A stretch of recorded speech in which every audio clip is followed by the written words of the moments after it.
Hi, I'm Lawrence from Brighton in England. This video is for week 6 of the Coursera Intro to Music Production course. And in this video I'm going to demonstrate some uses of modulation using the Subtractor synthesizer in Propellerhead's Reason. So I've got my Subtractor here. And as you can hear, I've loaded an extremely boring patch called Basic Square. And you can see that this is using both of the Subtractor's oscillators.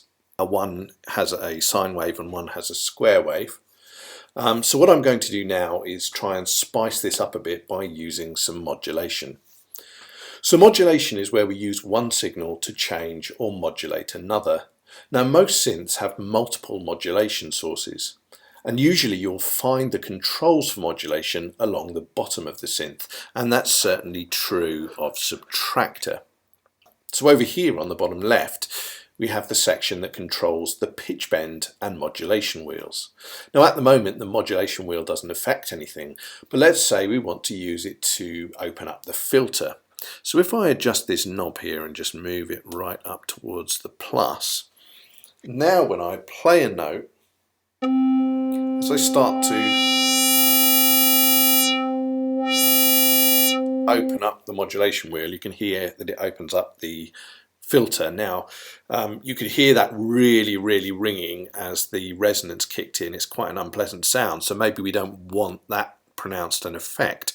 So what we can actually do is just dial down the amount by which the wheel modulates that signal. So let's take it right down here and try again.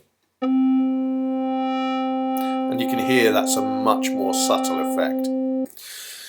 Now most synths will allow you to set modulation sources to modulate the signal negatively as well as positively.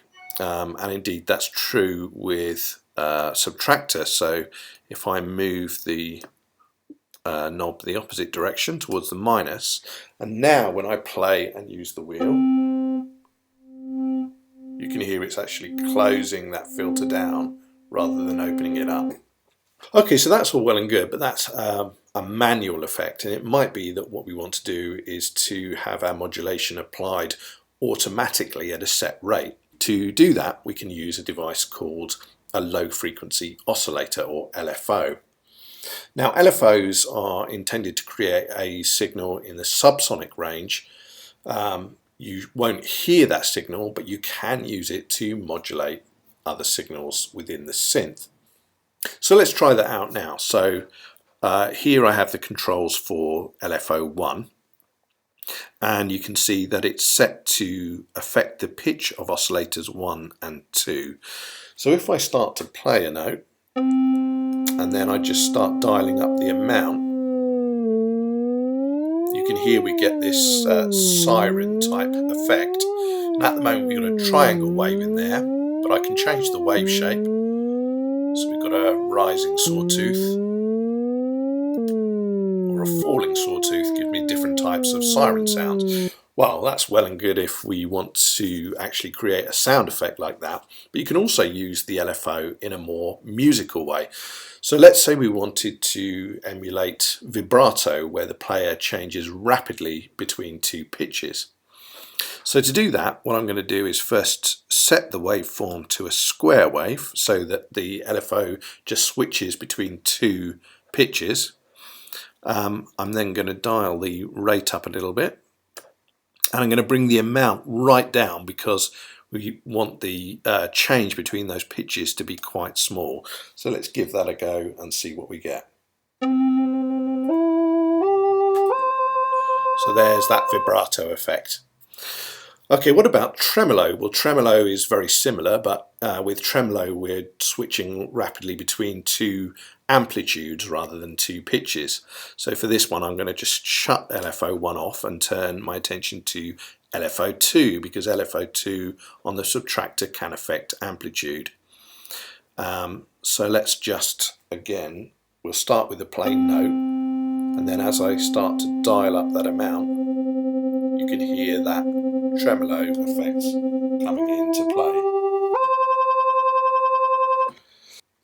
So that gives you an idea of some of the modulation options that you have on board on the Subtractor. But where modulation really gets interesting is when we start using one device to modulate another. Now underneath you can see that I have a matrix step sequencer, and normally we would use a step sequencer to automatically play a series of notes if we wanted some kind of sort of background rhythm going on, but we can use it for other things as well. And if I go to the back of the rack, you can see here that what I've actually done is I'm taking the control voltage from the matrix and using it to modulate the FM amount. So this is the amount by which the second oscillator is frequency modulating the first oscillator in the Subtractor. So if I come back here, what I'm going to do to demonstrate this is I'm just going to dial the mix right down to 0. So we're only hearing the sound of the first oscillator, and the second oscillator is just used for modulation. So now if I start to run the matrix sequencer and play,